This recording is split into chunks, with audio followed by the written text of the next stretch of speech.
하나님의 말씀은 맛있습니다. 하나님의 말씀은 즐겁습니다. 하나님의 말씀은 생명과 행복을 줍니다. 500독 성경통독 훈련원장입니다. 여수 살리는 교회 임기환 목사가 하나님의 말씀을 봉독하고 전하는 시간입니다. 함께 하시면 기적이 일어납니다.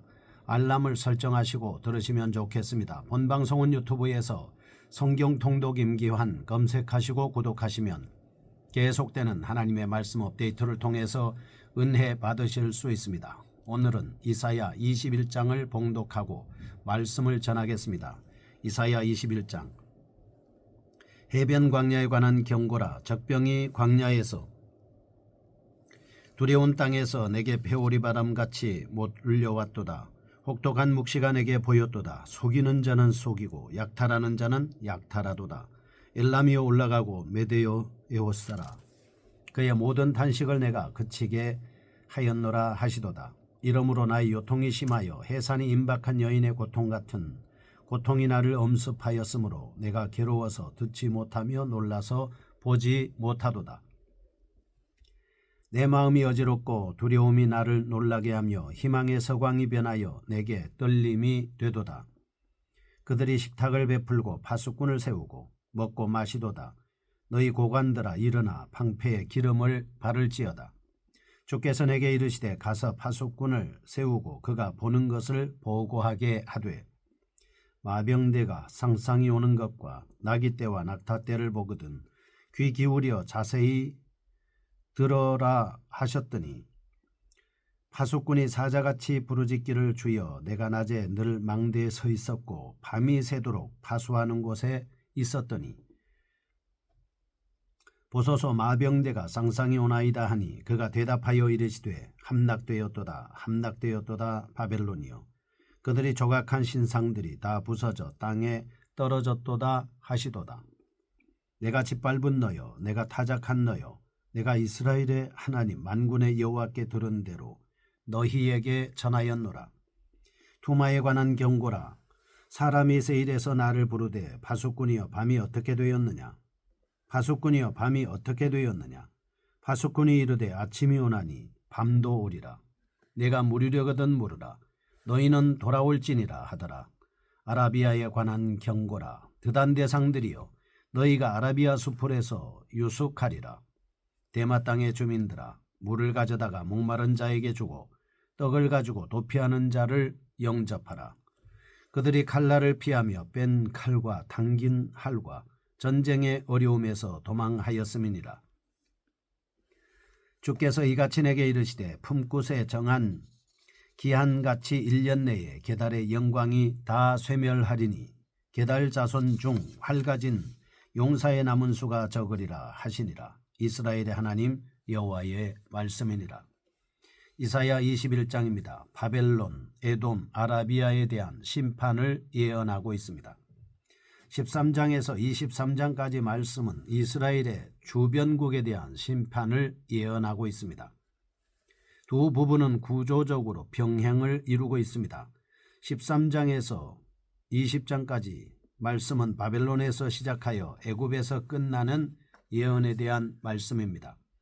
21장에서 23장은 바벨론에서 시작하여 두로에서 끝나는 예언으로 구성되어 있습니다. 21장은 새로운 예언 단락의 시작입니다. 바벨론과 에돔, 아라비아에 대한 심판을 선언하고 있습니다. 그 중에서도 바벨론의 멸망에 대한 예언이 가장 중점적으로 나타나고 있습니다. 그런데 바벨론의 심판과 멸망에 관한 예언은 이미 13장과 14장에서 다룬 적이 있습니다. 그럼에도 불구하고 본장에 또다시 언급된 사실은 바벨론의 멸망에 관한 예언의 주제가 본서 예언의 진행상 특별히 중요함을 보여주고 있다 하겠습니다. 실제로 이스라엘의 회복은 바벨론의 멸망과 직접적으로 관계를 맺고 있습니다. 그러므로 바벨론의 멸망에 관한 선지자의 예언은 다른 나라의 심판에 관한 예언보다 더욱 번번이 중요하게 다루어지고 있습니다. 특히 본서 후반부에서는 페르시아 왕 고레스의 등장에 대한 예언과 함께 바벨론의 멸망에 대한 예언이 더욱 강하게 나타나고 있습니다. 본장에도 비록 세 나라에 대한 심판 예언이 언급되어 있긴 하지만 에돔과 아라비아의 경우는 바벨론의 멸망에 관련된 부차적인 언급에 불과합니다. 중심 주제는 역시 바벨론의 멸망에 대한 예언이라고 보아야 하겠습니다. 한편 1절 해변의 광야에 관한 경고라는 표현의 특수성과 난해성 등을 이유로 본장은 1절에서 10절 해변 광야에 관한 경고라는 부분에 대한 이사야의 저작권을 인정하려 하지 않습니다. 그들은 본장의 예언이 후대의 필사자들에 의해 손질된 것이라고 생각하고 있습니다. 그러나 해변 광야는 문맥적으로 볼 때 바벨론을 지칭하는 것임을 쉽게 알 수 있습니다. 오히려 본장은 문체상 이사야와 같은 많은 유사성을 가지고 있습니다. 결국 본장은 표현된 사상과 예언의 양식 모두가 철저히 이사야적이므로 본장이 이사야의 저작물이라는 전통적 믿음을 뒤집을 수는 없는 것입니다. 이러한 본장 예언의 대상에 의해 1절에서 10절 바벨론에 대한 심판 예언입니다. 11절과 12절 에돔에 대한 심판 예언입니다. 13절에서 17절 아라비아에 대한 심판 예언으로 자연스럽게 나누어지고 있습니다. 이러한 사실은 본장에 나타나 있는 세 개의 표제들이 전체의 내용을 세 수로 구분하고 있기 때문에 더욱 확실히 알 수 있겠습니다. 이제 각 단락의 핵심적인 사상을 살펴보겠습니다. 1절에서 10절입니다. 바벨론에 대한 심판을 예언하고 있습니다. 본 단락은 이스라엘 심판의 도구로 사용되었던 바벨론의 멸망에 대한 예언입니다. 본서 기자는 유다의와 군사들이 약탈과 열방을 혹독하게 괴롭혔던 바벨론이 자신의 행위대로 심판을 받을 것이라고 선언하고 있습니다. 그는 엘람과 메대의 군사들이 약탈과 애워쌈을 위해 남방으로부터 회오리 바람처럼 무서운 기세로 오고 있는 것을 보고 있습니다. 그 결과 선지자는 마치 해산하는 여인이 느끼는 것과 같은 극심한 고통을 느끼게 되고 큰 놀라움과 두려움을 느끼게 됐습니다. 이러한 상황 속에서도 바벨론은 멸망이 임박하고 있음을 모르고 연회를 베풀고 바닥에 융단을 깔고 먹고 마시는 일에만 열중하고 있었습니다. 다니엘서 5장 1절에서 31절까지 말씀을 보면 바벨론 벨사살 왕도 약 1000명의 귀족들과 함께 큰 잔치를 벌이다가 그날 밤 메대 사람 다리오에 의해 멸망당하는 것을 볼 수 있습니다. 잔치를 벌이던 바벨론 사람들은 갑자기 적군의 침입을 알리며 전투를 준비하라는 외침을 듣게 됐습니다. 당시 군사들은 방패의 부식을 방지하며 내려치는 칼날을 비껴나가게 하기 위해 방패에 기름을 바름으로 전투를 준비했습니다. 선지자는 바벨론을 정복하기 위해 오는 적군의 두려움을 좀 더 명확히 드러내기 위해서 파수꾼의 사파를 사용하고 있는 것입니다. 즉 파수꾼은 기병대가 짝을 이루어 오는 것과 군사들이 올라타 있거나 군수품들과 식량을 나르는 나귀와 약대의 떼를 보게 된 것입니다. 이러한 파수꾼의 사파는 빈스의 말대로 바벨론에 대한 심판의 메시지를 더욱 생생하게 만들기 위해 사용된 일종의 무대장치라고 볼 수 있는 것입니다. 그런데 기병대가 짝을 이루어오는 모습을 보았다는 파수꾼의 보고를 들은 여호와는 마침내 9절 함락되었도다 함락되었도다 바벨론이여 그 신들의 조각한 형상이 다 부서져 땅에 떨어졌도다 라는 이 심판 예언의 결론에 해당하는 중대한 메시지를 선포하고 있습니다. 이와 비슷한 양식의 바벨론 멸망에 대한 선포가 신약의 요한계시록 18장 2절 말씀에는 종말론적 견지에서 자세하게 다뤄지고 있습니다. 사실 바벨론은 인류 전 역사 속에서 하나님과 그의 나라를 대적한 사단의 세력을 상징하고 있습니다.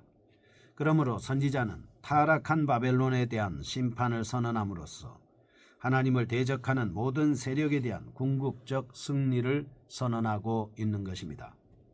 두 번째입니다. 11절과 12절 에돔에 대한 심판 예언입니다. 바벨론에 대한 하나님의 심판에 관한 예언이 끝나자 선지자는 바벨론의 멸망과 관련하여 에돔에 대한 하나님의 심판에 대해 예언하게 됐습니다. 이러한 에돔의 심판에 관한 예언은 다른 구약 선지자에서도 많이 나타나 있습니다. 이는 에돔이 이스라엘과 혈통적 관계를 맺고 있는 가까운 나라이기 때문일 것입니다. 그럼에도 불구하고 그들은 형제인 야곱의 자손들에게 포악을 행했습니다. 유다의 멸망을 방관하고 즐거워했던 것입니다. 그러므로 하나님에 의해 심판을 받게 된다는 것입니다. 한편 바벨론 멸망에 관한 압달락의 표지에서처럼 두마에 관한 경고라고 기록되어 있는 본달락의 표지에 대해서는 의문이 제기됩니다. 여기서 두마라는 것은 에돔에 대한 상징적인 명칭입니다. 또한 두마는 침묵을 의미하는 말로 에돔이 심판의 결과 침묵하게 될 것을 암시하는 말이기도 합니다. 또한 본달락은 바벨론의 멸망과 에돔의 멸망이 어떠한 관련을 맺고 있는 것인지, 그리고 세일에서 파수꾼을 부르는 사람이 누구인지 분명하게 나타나 있지 않습니다. 더군다나 예언의 내용이 짧고 모호해서 우리는 에돔에 임할 하나님의 심판에 대한 자세한 정보를 충분히 얻을 수 없습니다. 그러나 이사야는 에돔이 처한 곤경이 언제나 끝날 것인가를 묻는 질문에 대한 파수꾼의 답변을 통해서 첫째, 당분간 고통의 때가 계속될 것이다 하는 것입니다.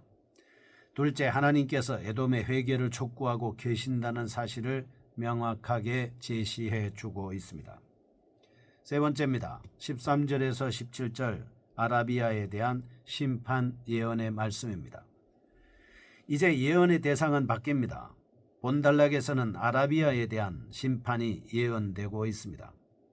바벨론을 파멸시킨 힘은 멀리 아라비아 사막을 횡단하며 여행하는 대상들에게까지 영향을 미쳤던 것입니다.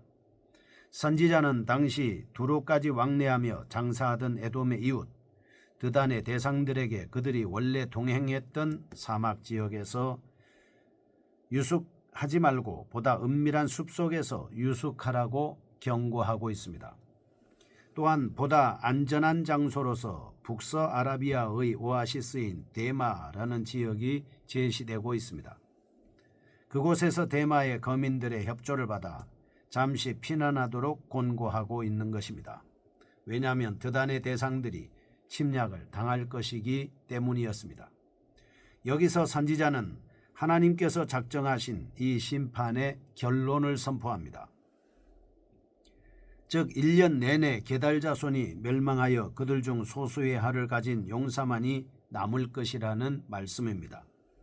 게달 자손은 이스라엘의 12아들 중 둘째 아들의 후손입니다.